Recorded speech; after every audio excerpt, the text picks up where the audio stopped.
Sir আমাদেরকে বলেন যে তোমরা ঠিক করো। আর স্যার কিছু সাজেশন দেন। স্যারের টিম থেকে 6 তারিখ সম্ভবত প্রায় 5 তারিখ রাতেই 23-24টা নাম আসে আমার কাছে। তো ওই নামগুলোর সাথে আমরা যে নামগুলো ঠিক করি প্রায় কমন ছিল অনেকগুলো। তারপর আমরা একটা লিয়াজু কমিটি করা হয়, যারা হচ্ছে সকল রাজনৈতিক দলের সাথে আলোচনার ভিত্তিতে একটা উপদেষ্টা পরিষদ গঠন করবে। তো ওই লিয়াজু কমিটির আহ্বায়ক ছিল মাহফুজ ভাই। তো ওনারা কমিউনিকেশন শুরু করে দেয় জামাতের সাথে, বিএনপির সাথে, আরও যারা রাজনৈতিক দল আছে, সিভিল সোসাইটি আছে, তাদের সাথে যোগাযোগের মাধ্যমে সবার থেকে নাম প্রস্তাব আসতে থাকে। কিছু নাম ছিল কমন, আমাদের এখানেও কমন। যেমন কিছু মানুষজন, যেমন সালাউদ্দিন আহমেদ স্যার, উনি তো অর্থনীতিতে বাংলাদেশে মানে এই মুহূর্তে যদি আমরা চিন্তা করি তাহলে ওয়ান অফ দ্য বেস্ট।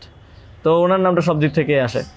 তো এরকম কিছু কমন নাম আসে, আবার কিছু নাম দেখা যায় আমরা ইনক্লুড করি বা কোনো এক পক্ষ থেকে আসে কিন্তু অন্য পক্ষ এটাকে আবার রিফিউজ করে। বিএনপির কিছু নামের ব্যাপারে আপত্তি ছিল, তাদেরকে পরে নেওয়া হয়নি।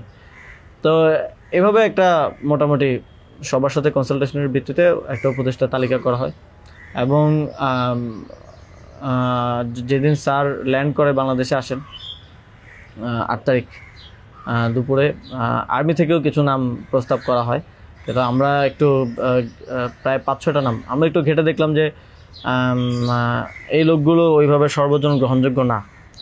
এবং আরেকটা সমস্যা হচ্ছে তাদের অনেকেরই হয় না যে সফট আওয়ামী লীগ অ্যান্ড আওয়ামী লীগের সিভিল সোসাইটি হিসেবে পরিচিত, অথবা তাদের ব্যাকগ্রাউন্ডটা একজন আর্মি অফিসিয়ালসের নাম ছিল সেখানে, এক্স আর্মি অফিসিয়ালস।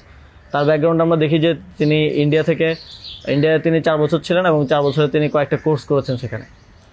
সো আবার ওনার ব্যাপারে জনমত হচ্ছে কানেক্টিভিটি আছে।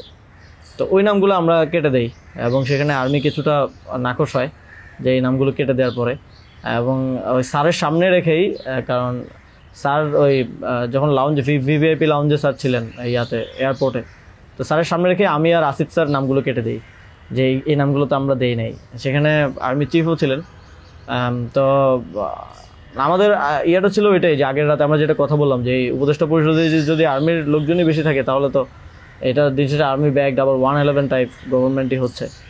সেই জায়গা থেকে আমরা এই নামগুলো নিতে চাইনি। তবে সেখানে আমরা যুক্তি দিয়েছি যে কারণ সবার প্রোফাইলটা যখন আমরা একটু ঘাটাঘাটি করেছি দেখেছি সবারই কোনো না কোনো প্রবলেমেটিক এলিমেন্ট সেখানে আছে।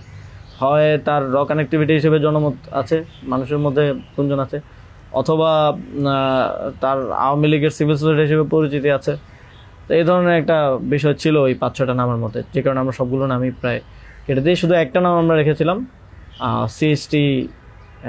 সিএসটি উপদেষ্টা যিনি আছেন। কারণ আমাদের কাছে মনে হচ্ছে ওইটা সেন্সিটিভ জায়গা এবং দেশের এরকম একটা ট্রানজিশন টার্মাল সিচুয়েশনে যেহেতু আর্মি পুরোপুরি আমাদের পার্বত্য অঞ্চলের সমস্যাগুলো ডিল করে, তো সেখানে তাদের কথাটা রাখা উচিত।